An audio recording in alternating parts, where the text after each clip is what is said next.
Situs Candi Bogang.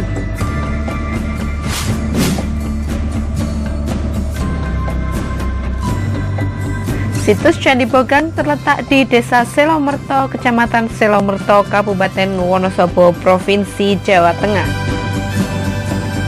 Menurut BPJP Jateng yang dimuat dalam website kebudayaan.kemendikbud.go.id, di situs ini ditemukan arca Dhyani Buddha dan Dhyani Bodhisatwa yang berukuran relatif cukup besar.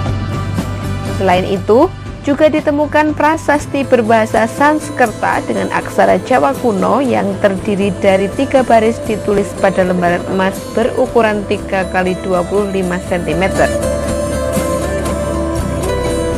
Sayangnya, pada saat tim dari Seniman Tua Channel mengunjungi tempat ini, sudah tidak bisa melihat secara langsung lempengan emas tersebut. Bahkan pada 2 arca raksasa yang kami lihat sudah tidak ada kepalanya. Di samping kanan arca juga terlihat banyak tumpukan batu sejarah, sisa-sisa candi yang sudah tidak jelas bentuknya.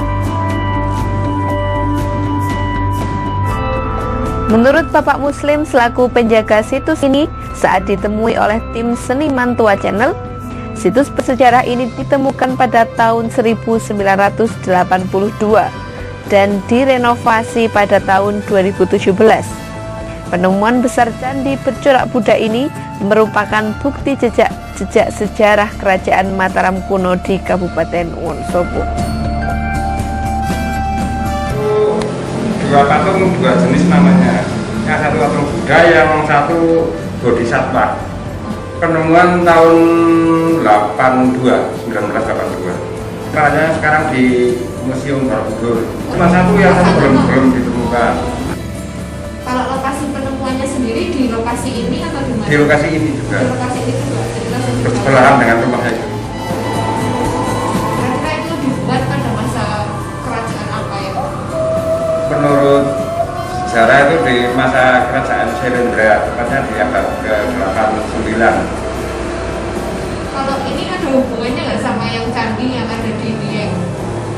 Kalau hubungan yang pasti kurang, Mbak, soalnya kan beda kepahaman. Kalau ini kan Buddha, kalau dia kan Hindu. Di masih salah satu kecamatan dengan Selomerto, tepatnya di Desa Tumenggungan, ada Patung Gong.